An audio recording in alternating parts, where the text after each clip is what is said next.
საერთაშორისო საფინანსო კორპორაციასთან თანამშრომლობის დიდი ისტორია გააჩნია საქართველოს. ჩვენ მომავალში ძალიან საინტერესო გეგმები გვაქვს, რაც განვიხილოთ ხელმძღვანელობასთან.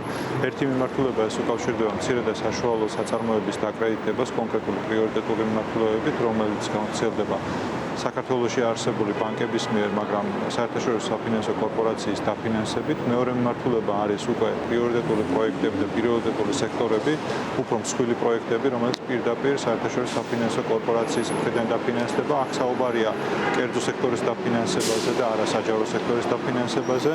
კონკრეტული მიმართულებები გამოიკვეთა და ეს იქნება ძირითადად ენერგოპროექტები, რომელსაც კერძო კომპანიები განავითარებენ.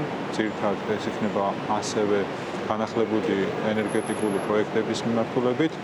მეორე მიმართულება, სადაც ასევე საინტერესო თანამშრომლობა იგეგმება საერთაშორისო საფინანსო კორპორაციასთან, ეს არის წარმოების ხელშეწყობა და განვითარება. მათ შორის ისეთი მსხვილი ინდუსტრიული დარგების მიმართულებით, როგორიც არის მინერალური სასუქების წარმოება, ქიმიური მრეწველობა, პროექტები, რომლებიც უკვე განიხილება და დამტკიცების ეტაპზე გადადის მალე. ჩვენი მოლოდინი რო აღნიშნული თანამშრომლობა თვისობრივად სხვა დონეზე გადაიყვანს ჩვენი ქვეყნის განვითარებას, ქვეყანაში შეიქმნება დამატებითი სამუშაო ადგილები, აღნიშნული განვითარება და თანამშრომლობა ასევე ხელს შეუწყობს ქვეყანაში მაღალი ეკონომიკური ზრდის ტემპების შენარჩუნებას და ზოგადად ქვეყნის პრიორიტეტული სექტორების შემდგომ განვითარებას. აღნიშნული შეხვედრების ფარგლებში იმართება სხვადასხვა რანგის შეხვედრები ორივე ჯგუფის ორგანიზაციებთან.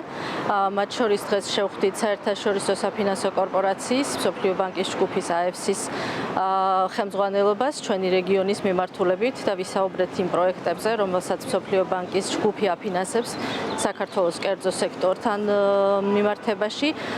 კიდევ ერთხელ აღინიშნა თანამშრომლობის მნიშვნელობა მსოფლიო ბანკსა და საქართველოს კერძო სექტორს შორის, როგორც საქართველოს ფინანსთა სამინისტროს, ასევე საქართველოს ეკონომიკისა და მდგრადი განვითარების სამინისტროს ხელმძღვანელების მხრიდან.